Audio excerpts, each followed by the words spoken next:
Hi, everybody. Bobby Ogilvy, project manager and professional coach. So, wanted to get back on the old bandwagon of making videos, particularly if you remember in the past, we have our Marketing Mondays, Team Tuesdays, and Technology Thursdays. So, those are just three, think of them as category buckets that most frequently we'll be doing videos on. We'll be doing lots of other videos too.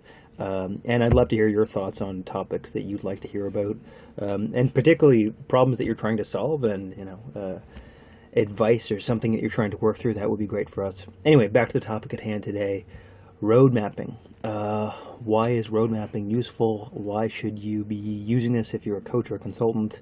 How can it help your clients?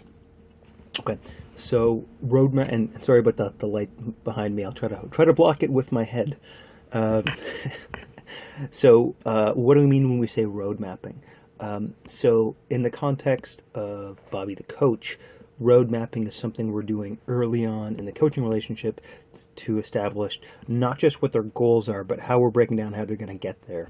One problem that sometimes the case in coaching or any kind of long-term thing is that people can set high-level stuff they want to accomplish over a number of years, or even when you get to time spans out like 6-9 months, it's easy to be like, later on, right? And road mapping is important to say, okay, here's your big goal. What are the steps along the way?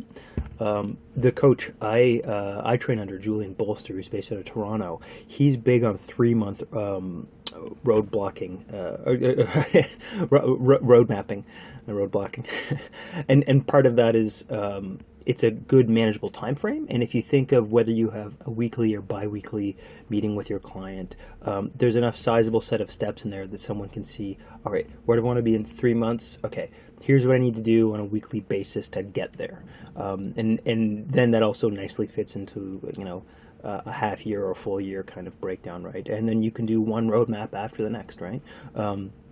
So in some sense, they're normally going to have these long-term goals which take a lot more than 3 months to accomplish, and it's almost like you're biting off 3-month chunks of it, right?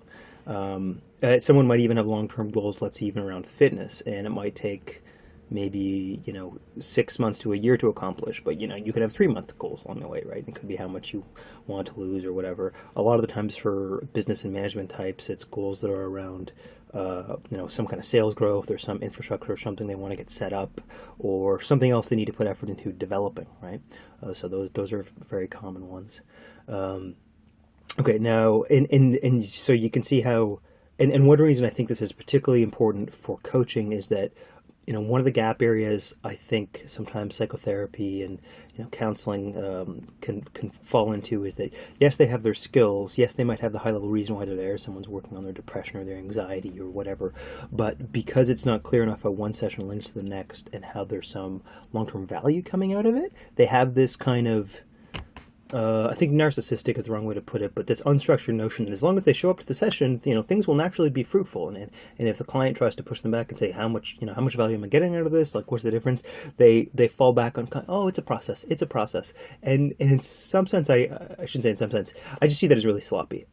You're there to deliver value to your client. Your clients should be seeing the value that they deliver to you. And in some sense, the rationale of why you can charge more over time isn't just because you become more experienced in some theoretical sense, but in some sense you get better and better delivering results, and road mapping is part of that, right? So I think it's particularly important for coaches to start to bring road mapping into how they're approaching adding value to their clients. Now let's talk about road mapping in more the consulting sense, right? Okay, so how many of you have ever had this experience? There is a client, a consulting client you're trying to close.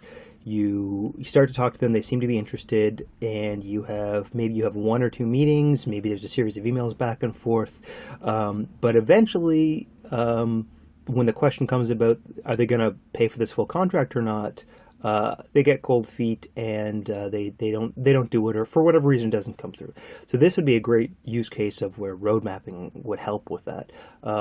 One, I just want to say there's an element to of, first of all, qualifying your sales. Do they meet enough criteria that they could buy this? And that's a whole nother question. But particularly road mapping can be useful in this instance because as opposed to the full bite off the whole cliff of it, that $10,000 or $20,000 project. With road mapping, basically you can get them to pay for scoping out your project. The other thing too is that if you're the one that scoped out and designed this project, as much as it's deliverable, theoretically they could use to get any consultant, there is a very high chance they're going to keep you on to actually, develop, execute the full project. Okay, so let's just play a game of screaming numbers, right? Let's say we're talking about what'll end up being a $10,000 consulting contract, right? If you can get them to commit to a couple, 1 to 2 hours at $500 for a road mapping deliverable, for a roadmap, that makes it not only much more likely they're going to get the $10,000 package, but they're going to get it from you. And that's what you want, right? And the reason why that's good is because it lets you clarify not just the goals, but how you're going to deliver this, what the risks you're trying to manage are, what the forces you're trying to balance are. And it also lets you scope out a few different options for the client. Here's this main issue, you can tackle it this or this way. Here's, after we develop or implement this thing, you're going to be in this state and someone needs to operate it in this or this way, and we can help with this a lot, or we can just have, minimal contact and you can do most of the work. And these, in some sense, are kind of these size and kind of financial scaling options, right? So they're kind of picking the size of package they want. And that really kind of empowers them. Anyway, so the main thing is to say that road mapping can be really useful because it helps both of you scope out what this thing is and how feasible it is, but mainly it's a foot in the door to say, yeah, and then I want you for the full project. So I would recommend you guys get into the road mapping habit, not just for your individual coaching clients, but for trying to land your consulting clients. And then I hope road mapping delivers value to all of you guys. All right, thanks.